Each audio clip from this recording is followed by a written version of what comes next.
Mari yang di Perth kita sama-sama ucapkan selamat datang untuk semua orang di seluruh dunia. Terima kasih sudah bergabung pada hari ini. Ya, kami sangat senang sekali karena Anda bersama kami dan untuk seluruh keluarga gereja kita di seluruh dunia, di Malaysia, Singapura, Kamboja, Indonesia, New Zealand, di Botswana, Afrika Selatan, Zambia, Dubai, London, Sri Lanka, India, Meksiko, kampus online dari seluruh dunia, dimanapun yang terlewatkan, kami senang Anda bersama kami. Malam hari ini, pagi ini, jam berapapun Anda menonton ini, akan menjadi waktu yang sudah ditetapkan Tuhan untuk Anda bisa berada di sini, dan firman Tuhan akan mengubah hidup Anda, karena itulah Allah kita. Ikuti saya, sama-sama kita katakan dengan suara yang lantang, Tuhan adalah gembalaku. Ini bukan cuma sebuah judul dari Mazmur yang terkenal di Alkitab. Ini adalah sebuah kebenaran yang saya percaya kita perlu cerna hari ini. Bukan cuma yang di gedung, tapi semuanya yang di sini. Dipastikan kita terima dengan iman, semua katakan, Tuhan adalah gembalaku. Dan Anda tahu, ini menarik. Anda bisa tekankan tiap kata berbeda dan maknanya semakin berkuasa. Tuhan adalah gembalaku. Tuhan dikenal dari berbagai segi, penyelamat, raja, penyembuh, penyedia. Semuanya luar biasa mendeskripsikan Allah kita. Tapi keuntungan dari Mazmur 23 tidak teraplikasikan. Judul spesifik yang diberikan Tuhan yang harus kita taati yaitu Tuhan sebagai gembalaku. Penyembuh bisa jadi gembala yang baik, penyedia bisa jadi gembala yang baik, Allah yang memberikan kita apa yang kita inginkan bisa jadi gembala yang baik. Tapi Tuhan sebagai gembalaku berarti ada penyelarasan, ketaatan, dan penyerahan, dan itu sangat berkuasa. Dan ia bukan cuma gembala di masa lalu atau di masa depan, tapi Tuhan adalah gembala di masa ini. Saya tahu di tahun 80-an Tuhan bergerak, tahun 90-an ada kebangkitan, 2000 sangat luar biasa, 2019 sangat luar biasa, tapi hari ini bahkan di tengah pandemi, PPKM atau PSBB, Tuhan tetap adalah gembala dan gembala saya. Saya bisa percaya pada hari ini bahwa Tuhan hidup, bisa percaya bahwa Tuhan bergerak di bagian dunia yang lain, tapi kadang susah untuk mempribadikan bahwa Tuhan adalah gembalaku. Saya bisa percaya untuk orang lain, bisa percaya untuk pendeta, ketua-ketua, yang saya bisa percaya untuk orang di negara lain yang mengalami apa yang saya alami, tapi perlu mempribadikan ini dan mendeklarasikan atas hidup saya, Tuhan, Allah yang dapat melakukan segala sesuatu adalah saat ini gembalaku secara personal. Dan katakan Tuhan adalah gembalaku. Jadi sambil memikirkan ini, sebelum Anda duduk, mari kita bacakan Mazmur 23 karena saya percaya banyak yang hafal. Tuhan adalah gembalaku, takkan kekurangan aku. Ia membaringkan aku di padang yang berumput hijau, dan ia membimbing aku ke air yang tenang. Ia menyegarkan jiwaku. Ia menuntun aku di jalan yang benar oleh karena nama-Nya. Sekalipun aku berjalan dalam lembah kekelaman, aku tidak takut bahaya, sebab Engkau besertaku. Gadamu dan tongkatmu itulah yang menghibur aku. Engkau menyediakan hidangan bagiku di hadapan lawanku. Engkau mengurapi kepalaku dengan minyak, pialaku penuh melimpah. Kebajikan dan kemurahan belaka akan mengikuti aku seumur hidupku. Dan aku akan diam dalam rumah Tuhan sepanjang masa. Mari katakan amin.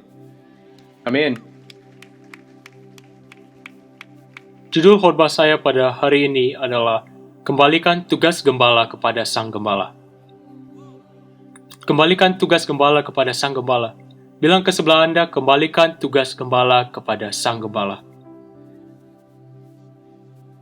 Sekarang bilang ke sebelah yang lainnya, satunya lagi, sambil pelototi mereka bilang, kembalikan tugas gembala kepada Sang Gembala. Dan Anda dipersilakan untuk duduk. Wow. Kembalikan tugas gembala kepada Sang Gembala. Kembalikan tugas gembala kepada Sang Gembala. Inilah adalah kerinduan saya. Saya rasa ini hati Tuhan untuk hari ini. Untuk setiap orang saat meninggalkan link ini, atau ruangan ini, atau meninggalkan firman ini, Anda pulang dengan kesadaran yang lebih dalam bahwa Anda punya seorang gembala. yang kekal, tanpa batas, Maha Tahu, sangat cerdas, yang mengasihi, sangat peduli, dan satu hal untuk tahu secara teori, tapi untuk berjalan dalam realita ini adalah hal yang lain. Dan saya sangat berkomitmen untuk memastikan kita semua paham. Saya sangat berkomitmen agar Anda tidak membiarkan apapun menghalangi Anda dari mendengarkan firman Tuhan. Jadi untuk membantu saya akan coba berpakaian seperti gembala pada hari ini. Jadi saya minta tolong Paul untuk membantu saya.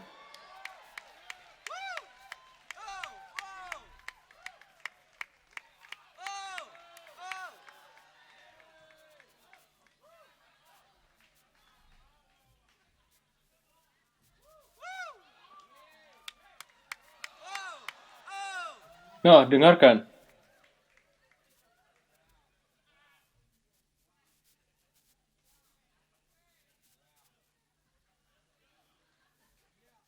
Separah-parahnya penyiksaan, ini mungkin penyiksaan yang paling parah yang akan datang dari saya. Pasti banyak yang sudah mulai buat memes. Tapi saya rela menahan rasa malu saya supaya Anda bisa mengingat firman ini sepanjang umur Anda.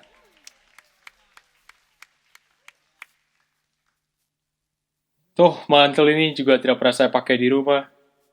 Jadi mending saya pakai di sini. Tuhan adalah gembalaku. Tengok sebelah Anda dan katakan, kembalikan tugas gembala kepada sang gembala. Saya akan kasih 30 detik untuk mencerna sebagai berapa konyolnya kostum saya. Terus kita akan mulai membahas firman Tuhan agar Anda tidak lupa. Anda tahu, kalau Anda pernah mengunjungi konseling atau mendapat nasihat untuk rumah tangga, pasti banyak yang mengingatkan Anda untuk hindari kata selalu dan tidak pernah karena sifatnya memicu pertikaian. Kamu tidak pernah ambil mantel mandi yang dilempar di lantai kamar mandi. Tidak, seringkali saya tidak angkat, tapi bukan tidak pernah. Karena secara langsung beban untuk memperbaiki diri melonjak karena isu ini dilebih-lebihkan. Kamu selalu bertingkah kalau kita pergi ke rumah orang tuaku. Tidak, saya sering bertingkah kalau ke rumah orang tuamu, tapi tidak selalu. Dan lagi, bahkan jika Anda belum menikah, kata-kata ini menjadi beban karena sifatnya sangat memicu. Tetapi, Anda bisa membaca Mazmur 23 dan tahu ada kalimat pasti yang Anda bisa selalu pegang. Jadi sekarang, jika Tuhan adalah gembalamu, ada 4 hal yang Anda bisa selalu katakan dengan sangat pasti. Anda siap? Yang pertama, jika Tuhan adalah gembalaku, aku tidak pernah tersesat. Tidak pernah tersesat. Jika Tuhan adalah gembalaku, saya tidak pernah tersesat. Maksudnya bagaimana? Well, saya mungkin tidak tahu saya di mana. Tapi saya tidak tersesat karena saya punya seorang gembala yang tidak tersesat. Dan karena ia tahu ia mau kemana, saya tidak terbeban untuk tahu mau kemana karena tugas saya cuma satu. Ikuti gembala saya. Dan kalau saya mengikuti gembala saya tidak akan tersesat. Bukan berarti saya tahu saya di mana. Ya, ada yang tanya, tapi bukankah kalau Anda tidak tahu Anda di mana, Anda tersesat? Iya, kalau Anda yang menuntun. Tapi kalau saya punya gembala, saya tidak pernah tersesat. Karena gembala saya tidak tersesat dan tidak ragu. Saya punya Tuhan sebagai gembala saya dan Ia tahu segala sesuatu. Kenapa saya di sini? Kenapa di musim ini? Kenapa di negara ini selama pandemi? Kenapa saya di keadaan ini? Saya tidak tahu, tapi saya tidak pernah tersesat karena Tuhan adalah gembalaku. Dan ini melepaskan semua kekhawatiran untuk menuntun. Anda pernah tidak menyetir ke tempat yang Anda tidak pernah pergi dan Anda bingung dan khawatir bagaimana bisa sampai ke sana. Dan Anda merasa sangat terbebani, sudah pakai Google Maps, sudah pakai Waze, sudah pakai apa ini, apa itu. Anda bilang, saya harus ke sana, saya harus perhatikan sana sini. Beberapa waktu yang lalu, waktu kami ke Auckland, New Zealand, saya harus menyetir sekitar 1 jam dari tempat tinggal kami di Orewa. Untuk yang pernah ke Auckland pasti tahu. Kia ora untuk keluarga yang di Auckland. Beri salam kepada keluarga kita yang di Auckland. Saya menyetir dari arah utara ke bandara sekitar 1 jaman. Nah, saya memang tidak familiar dengan jalan-jalan di Auckland. Dan saya tidak tahu saya kemana. Dan itu sendiri sudah parah. Tapi lebih parah lagi, eh, ada kabut terparah yang mereka pernah alami. Jadi tidak saja saya tidak tahu arah, kalaupun saya tahu, saya tidak bisa lihat jalannya karena kabutnya sangat parah. Waktu itu sekitar pukul 6 pagi, pokoknya parah sekali. Jadi saya tidak tahu saya jalan kemana, tidak tahu jalan juga. Dan untuk memperparah situasi, Anda pikir, untung ada GPS, tapi GPS yang di mobil yang kita sewa sudah ketinggalan zaman. Bukan yang diperbarui secara otomatis. Jadi memang tidak begitu kuno, tapi ada beberapa jalan yang tidak ada di GPS. Jadi ya mulailah saya menyetir dengan kekhawatiran yang saya tidak pernah rasakan sebelumnya. Mengembalakan ribuan jemaat rasanya lebih mudah daripada menyetir di jalan-jalan Auckland di tengah kabut hari itu. Dan entah bagaimana, caranya, singkat cerita, akhirnya kami sampai dan waktu kami sudah sampai, wajah saya putih pucat sekali. Bukannya ingin mengejek atau bagaimana ya, betul-betul terjadi beneran putih. Saya ingat begitu sampai, saya langsung peluk orang-orang di sana karena uh, saya tidak tahu bagaimana bisa sampai di sana. Sangat membingungkan karena GPS tidak bisa berfungsi. Di 200 meter belok kiri. Lah, saya nggak bisa lihat di depan 20 meter di depan. Saya nyetir pelan sekali, mencoba cari di mana ini tempatnya. Dan di tol Auckland, kalau Anda tersesat, ya sudah, semoga beruntung. Untungnya, Tuhan bukan GPS yang ketinggalan zaman. Tuhan hadir, Tuhan nyata, Tuhan selalu kekinian, jadi tahu semuanya dan segalanya. Dia mungkin Allah yang kekal, tapi tidak ada yang lebih terkini dan lebih terupdate dari Tuhan kita. Tuhan sangat kekinian, Tuhan nggak perlu tahu istilah-istilah gaul itu seperti yang ice in my veins, apapun itu. Ini nih keponakan saya yang ngejarin saya, namanya Hana. Jadi intinya begini, saya tidak tahu tadi itu apa, mudah-mudahan tidak ada yang tersinggung. Jangan pergi dulu, tunggu, tinggal dulu. Tuhan tidak punya peta, tapi Tuhan jalannya. Dan Tuhan adalah gembalaku, saya tidak pernah tersesat. Semua katakan, saya tidak pernah tersesat. Anda tahu, kekhawatiran untuk menyetir. Kata khawatir di Alkitab bilang jangan khawatir, itu artinya memiliki pikiran yang terbagi. Jika saya khawatir, pikiran saya sebenarnya sedang terbagi dua, makanya menafaskan kekhawatiran. Lah, terus apa dua pikiran ini? Menuntun dan mengikuti. Semuanya, kembalikan tugas gembala kepada sang gembala. Jangan jadikan kekhawatiran karena kebingungan Anda identitas Anda. Karena tidak saja Anda menularkan kekhawatiran ini ke orang lain, tapi Anda memiliki Allah yang sangat kekinian, yang tahu Anda kemana, yang saya mau ingatkan Anda di tengah saat seperti ini, GPS bukan gembala Anda, pemerintah bukan gembala Anda, orang tua bukan gembala Anda, pendeta bukan gembala Anda, tabungan Anda bukan gembala Anda, Tuhan adalah gembala Anda. Tuhan adalah gembala Anda. Bahkan firman Tuhan berkata, gadamu dan tongkatmu menghibur aku. Maksudnya, jangan disalahpahamkan. Ini bukan alat yang menghibur atau menyamankan. Bukan, oh, ini menyamankan kah? Bukan.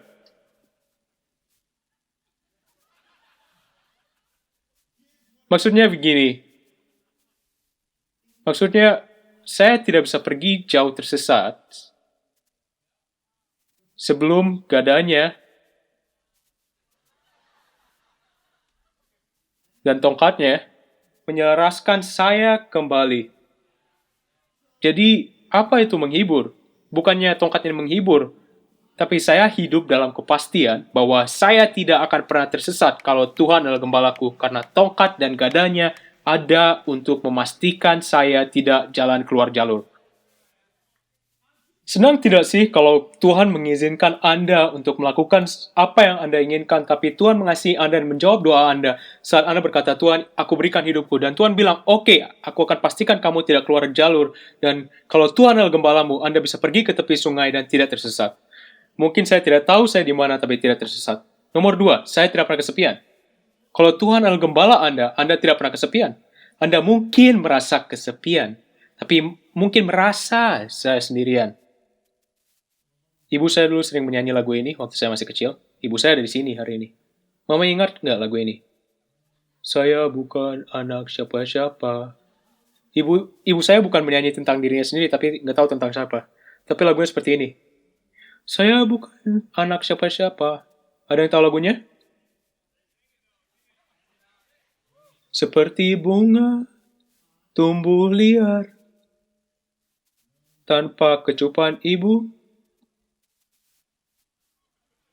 tanpa senyuman ayah. Seperti bunga, saya bukan anak siapa-siapa. Lagu yang menyedihkan, muram, dan kasihan sekali. Kalau yang tulis lagu ini tidak minum antidepresan, mungkin dia perlu minum. Itu lagu yang sangat menyedihkan. Dan itu bukan Anda. Itu bukan Anda yang sesungguhnya. Kalau Tuhan adalah gembala Anda tidak pernah tersesat atau kesepian. Anda tidak pernah sendiri, apapun situasinya. Bahkan jika Anda jomblo, Anda tidak kesendirian. Ngomong-ngomong, saya tahu orang yang sudah menikah tapi tetap kesepian. Ini tidak ada hubungannya dengan status Anda, status Facebook Anda. Pada akhirnya, Anda tidak pernah sendiri. Anda tidak pernah kesepian. Dan bahkan jika perasaan Anda sangat suram, ini yang orang biasa lakukan, mengagungkan keunikan kisah hidup mereka. Nah, ini masalahnya. Ada kebenaran sebenarnya di situ karena Tuhan ciptakan kita berbeda. Dan kita diciptakan secara unik memiliki hidup yang unik. Tapi jangan mengagung-agungkan keunikan kisah hidup Anda. Ada beberapa yang unik, tapi banyak sebenarnya yang sama dengan orang lain. Ketika Anda mengagungkan keunikan Anda, ini berasal dari akar yang intinya berkata, saya sendirian. Dan jika Tuhan adalah gembala Anda tidak pernah sendiri. Tidak pernah sepian. Bahkan jika Anda sedang sendiri, Anda tidak sendirian. Waktu saya sedang menyetir di tengah kabut Auckland dan kecepatan sekitar 10 km per jam, sendirian ala balik dari bandara, saya tidak sendirian. Karena bukan karena ngobrol dengan Roh Kudus, tapi ada suara di 20 meter, belok kanan. Saya tidak sendirian, ada suara ngomong ke saya. Anda tahu, puji Tuhan yang menemani Anda tidak seperti GPS tadi yang cuma punya 4 suara otomatis. Puji Tuhan, suara yang Anda dengarkan bukan suara program yang ditulis orang. Boleh saya sampaikan, jika Anda mendengar suara yang salah, Anda berujung di tempat yang salah. Lucunya, cerita GPS ini mengingatkan saya akan cerita tentang 3 turis Jepang yang menyewa mobil dan menyetir ke dalam danau di Australia. Saya bahkan punya gambarnya.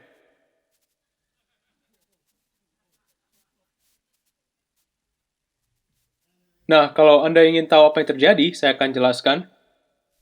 Oke, akan saya bacakan beritanya. 3 turis Jepang berada di situasi yang memalukan setelah menyetir ke dalam danau akibat GPS mereka menuntun ke arah jalan yang salah. 3 mahasiswa berasal dari Tokyo. Tuhan berkati semua jemaat kita yang di Jepang. Kita punya connect group di Jepang, jadi kami mengasihi Anda, tapi ini yang terjadi ke mereka. Mereka bersiap untuk menyetir ke pulau North Stradbroke di pesisir Australia Kamis pagi dan menyetel arah mereka di GPS. Jalannya tampak kosong dan jelas, tapi GPS tidak menunjukkan jalan di antara danau di antara pulau dan daratan sepanjang 9 mil. Sembari mereka menyetir, nah ini 3 orang beneran ya, mereka mengemudikan mobil Hyundai sewaan ke dalam Teluk Morton, dan mereka sadar bahwa GPS-nya membawa mereka ke jalan yang berlumpur.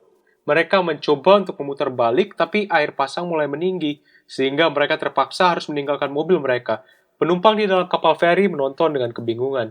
Nah, ini sebenarnya yang saya ingin Anda dengarkan. 3 orang ini diwawancara, mereka bilang begini, GPS-nya bilang kami bisa menyetir ke sana. Kata Yuzu Noda, umur 21, ke berita lokal. Perangkat itu bilang bakalan membawa kami ke jalan. Tapi, kami tersangkut. Banyak sekali lumpur. Tidakkah Anda senang Anda tidak mengikuti sebuah perangkat? Tidakkah Anda senang Anda tidak sendirian dan bukan sebuah perangkat yang menemani Anda? Saya tidak peduli seberapa canggih sebuah teknologi, pada akhirnya semua itu cuma perangkat. Nah, Allah bukan Allah yang tidak personal. Kita punya Allah yang pribadi, Allah yang mengasihi, mengenal Anda, yang tahu siapa Anda, dan segala sesuatu yang Anda alami. Dan jika Tuhan adalah gembala Anda, semua katakan, saya tidak pernah tersesat, saya tidak pernah kesepian. Mari lihat firman Tuhan di Mazmur 23. Ia menuntunku ke jalan yang benar.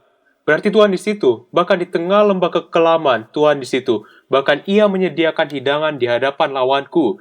Aku akan diam di dalam rumah Tuhan. Tuhan di situ, karena itu rumah Tuhan. Di tengah penderitaan, di tengah masalah, dalam suka, mau pandemik, di tengah kesakitan, di kesendirian, di tengah pembatasan, Tuhan selalu bersama Anda. Anda tidak pernah sendiri, Tuhan selalu beserta Anda. Tuhan besertaku, Ia tidak meninggalkan, Ia tidak pernah menyelantarkan. Engkau selalu besertaku, makanya hanya di dalam Tuhan kita percaya. Ini hal ketiga yang akan kita katakan dengan penuh kepastian.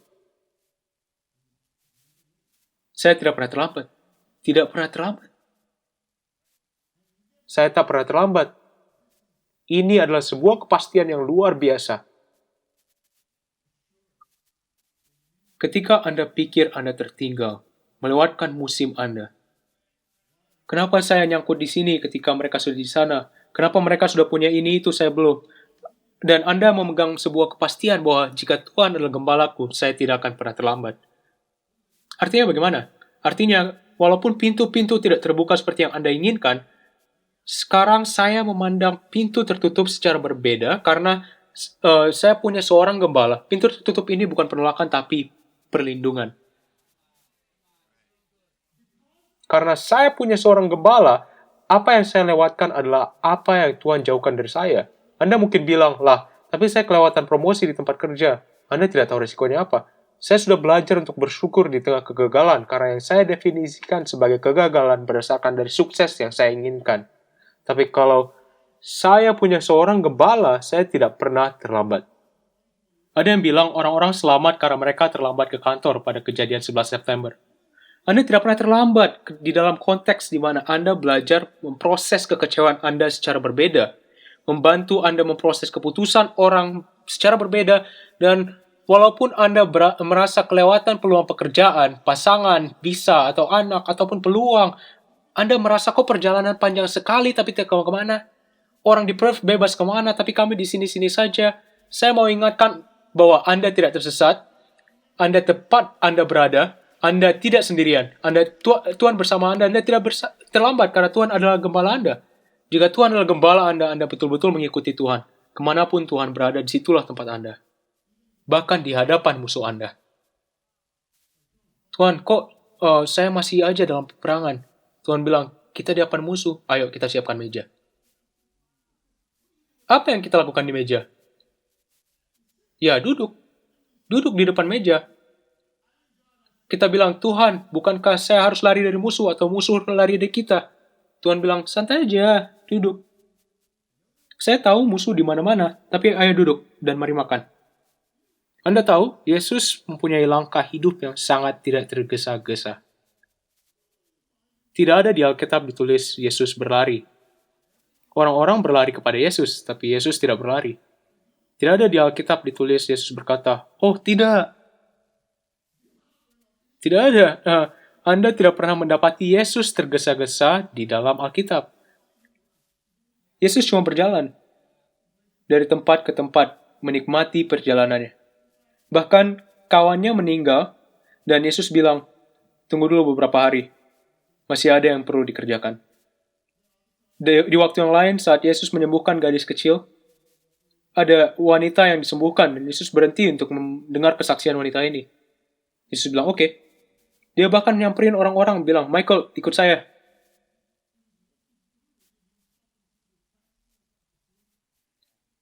Nah ini dia, jika Yesus tidak pernah terburu-buru, dan kita mengikuti Yesus, seharusnya kita tidak terburu-buru, kecuali Anda melambung Yesus. Tapi untuk mengikuti Yesus artinya, kalau berjalan, Yesus berjalan. Nah, Yesus adalah orang yang sibuk. Ia mengubah dunia 180 derajat dalam 3 tahun. Yesus melakukan banyak hal luar biasa. Kita bahkan tidak bisa memuat apa yang dia lakukan. Tapi produktivitas Yesus bukan berasal dari ketepatan waktu orang lain. Nah, sekarang, harus saya jelaskan, ini bukan alasan. Buat orang-orang yang datang terlambat ke gereja 20 menit terus bilang, saya tahu saya di waktu yang tepat. Dan saya menunggu tanda-tanda dari Tuhan.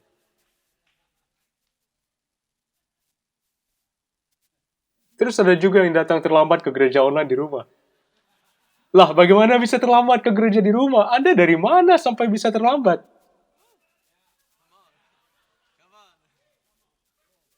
Saya tidak pernah terlambat bukanlah alasan untuk tidak tepat waktu, tetapi adalah sebuah komitmen penuh bahwa jika Tuhan adalah gembala kita, maka tidak ada masalah, situasi di mana Anda melihat orang lain dan bilang, saya kelewatan, tapi Yesus tidak tergesa-gesa. Yesus adalah Rabi di perjanjian baru, gembala di perjanjian lama, maupun domba atau murid, kita punya hak istimewa untuk mengikuti. Dan mau kita mengikuti Yesus sebagai Rabi atau gembala, Yesus tidak pernah terburu-buru. Jadi kita tidak perlu terburu-buru. Mari semuanya, kembalikan tugas gembala kepada sang gembala. Kembalikan tugas gembala kepada sang gembala. Katakan, Tuhan, saya letakkan kekhawatiranku di kakimu, dan saya tahu saya tidak pernah sendirian. Saya tahu saya tidak pernah tersesat. Dan saya tahu saya tidak pernah terlambat. Saya tidak tahu musim Anda saat ini, tapi dulu saya ingin menikah di umur 21. Adik-adik saya malah menikah lebih dulu dari saya. Saya mau menikah di umur 21, akhirnya malah menikah di 31. Dan tidak ada alasannya, bahkan di umur 21 dulu saya ganteng banget. Tapi pada akhirnya saya tidak tahu kenapa saya tidak menikah di umur 21. Tapi ini yang saya katakan. Mungkin Tuhan tahu kalau saya terus berpikir, kenapa terlambat. Nah, ada tujuan di penundaan jika Tuhan adalah gembala kita. Dan mungkin saya belum siap untuk apa yang Tuhan punya buat saya.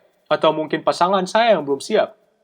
Saya tidak tahu. Tapi yang saya tahu pasti adalah jika Tuhan adalah gembala, saya tidak pernah terlambat.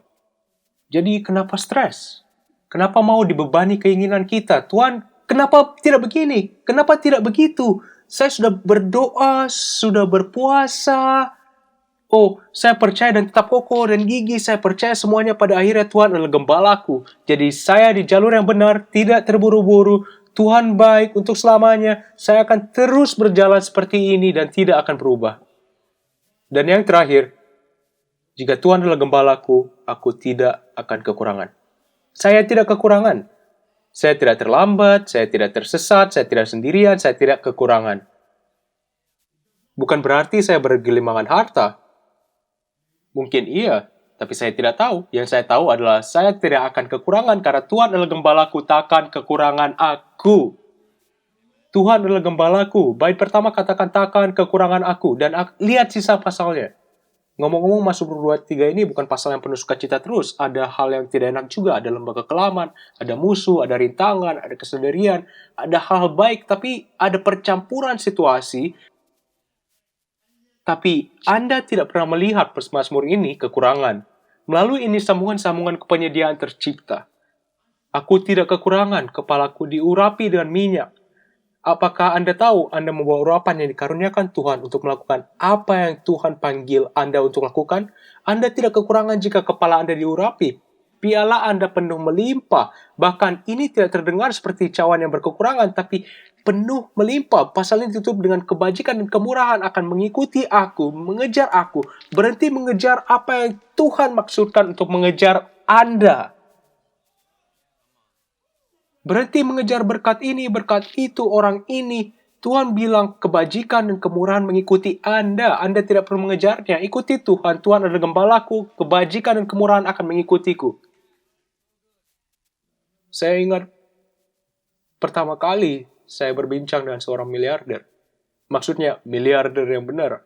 Bukan cuma orang yang sangat kaya, punya banyak hal. Tapi orang ini punya beberapa pesawat. Kita kebetulan punya koneksi dan saya punya kesempatan bertemu orang ini beberapa tahun yang lalu. Dia tinggal di Malaysia saat itu, tinggal di sebuah penthouse. Ya, dia biasa tinggal di mana saja, atau orang kaya beneran. Dia tinggal di 4 negara berbeda. Kebetulan dia lagi di Malaysia, dia sewa penthouse di hotel termahal di Malaysia. Jadi saya ada kesempatan bertemu orang ini, saya sangat gugup. Saya pakai pakaian yang bagus. Pokoknya bukan seperti ini. Pokoknya rapi. Tapi pokoknya saya ke sana, saya pikir, wow, apa yang harus saya katakan ke orang kayak ini? Jadi saya bilang, hai, orangnya sangat ramah, kita duduk ngobrol selama 4 jam, dan di awal-awal perbincangan saya tidak tahu mau ngomongin apa. Jadi saya ingin berkenalan, saya bilang, hai. Dan saya tanya pertanyaan yang saya kira cukup umum. Kamu di Malaysia untuk berapa lama? Dan dia bingung. Dia lihat saya akan-akan saya bertanya pertanyaan yang paling konyol. Saya bilang, berapa lama? Terus reaksinya, sampai kapanpun saya mau. Terus saya coba hitung di kepala saya. kira-kira berapa ya nyewa penthouse ini untuk selama itu? Dan kebanyakan orang punya anggaran. Dan kita akan pikir kalau saya akan menyewa penthouse termahal di Malaysia, artinya saya bisa di sana selama 35 menit. Oke, ya. Jadi ya, saya coba hitung-hitung dan saya pikir, wah, saya tidak punya uang segini, tapi saya coba untuk bertanya secara sopan. Tapi dia tidak melihat saya dengan tatapan marah atau sombong. Dia cuma lihat kayak, nggak tahu, kapanpun saya mau kayaknya. Saya bilang, bukankah Anda harus bepergian? Dia bilang, saya punya pesawat. Itu adalah salah satu percakapan yang lucunya cukup aneh. Dan setelah 4 jam, saya pulang. Yang saya bisa katakan adalah, saya merasa perasaan tenang yang luar biasa. Damai sekali, seperti pertama kalinya saya berada di hadapan seorang yang tidak mengenal kekurangan. Tidak ada yang dia tidak bisa punya. Tidak ada yang dia tidak bisa lakukan. Tidak ada yang dia tidak bisa pergi. Dia tidak berkekurangan. Jadi seakan-akan ketika dia bergerak, ada kasih karunia dan damai. Setelah 4 jam saya mulai merasakan, saya berjalan di lobi hotel dan berpikir, ngapain kita terburu-buru?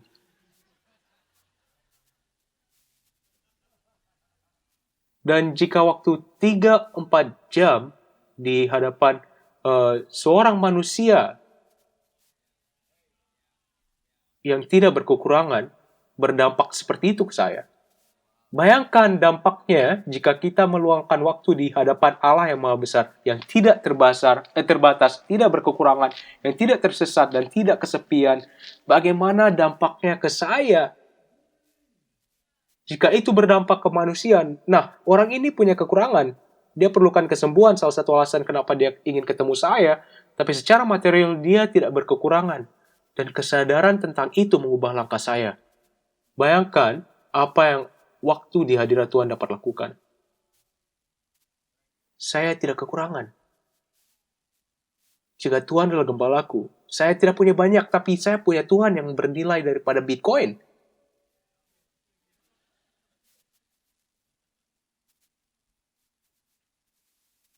Anda tahu? Mungkin ini saya copot dulu ya.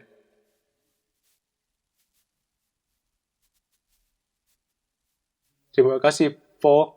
Ambil ini. Kamu bisa pakai untuk apa saja, asal jangan pukul orang ya.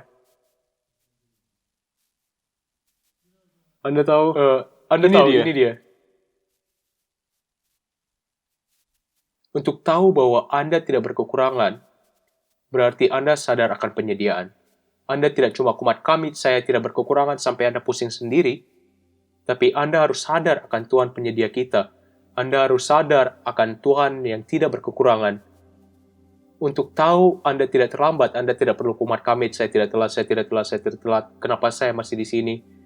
Anda harus sadar akan tujuan dan ingat bahwa Anda mengikuti Allah yang bertujuan. Ada tujuan setiap musim. Dia Allah di saat ini, Dia Allah di atas masa depanku, Dia memegang semuanya, dan Ia tahu untuk segala sesuatu ada waktunya. Saya sadar akan tujuan. Untuk sadar bahwa tidak tersesat, bukan cuma sekedar berpikir dalam hati saya akan pura-pura tidak tersesat, tapi ada damai sejahtera yang melampaui segala akal. Ini melampaui segala akal dan logika. Bagaimana saya bisa tersesat kalau saya mengikuti Tuhan Gembalaku? Dan untuk sadar bahwa saya tidak sendiri. Saya tidak cuma perlu berpikir saya tidak sendirian, tapi saya sadar akan hadirat Tuhan. Jika saya tidak tahu hadirat Tuhan, kata saya tidak pernah sendiri, cuma sekedar latihan mental agar siap mental.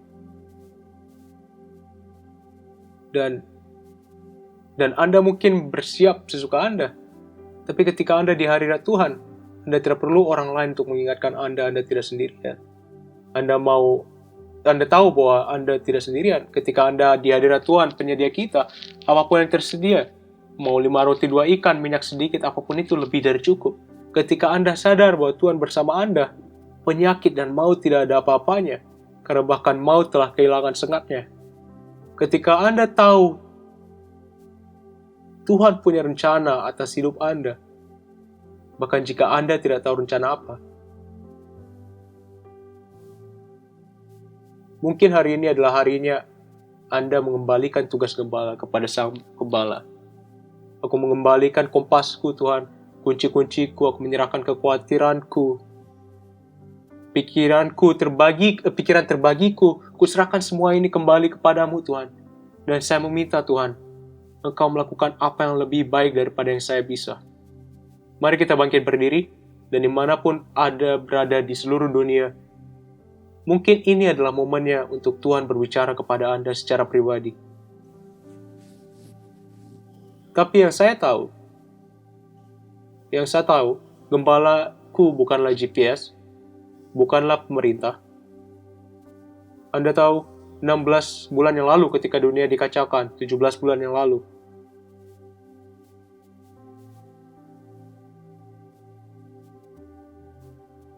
dan banyak orang-orang sekarang berada di negara yang situasinya mengejutkan. Kita punya murid greenhouse di Afghanistan.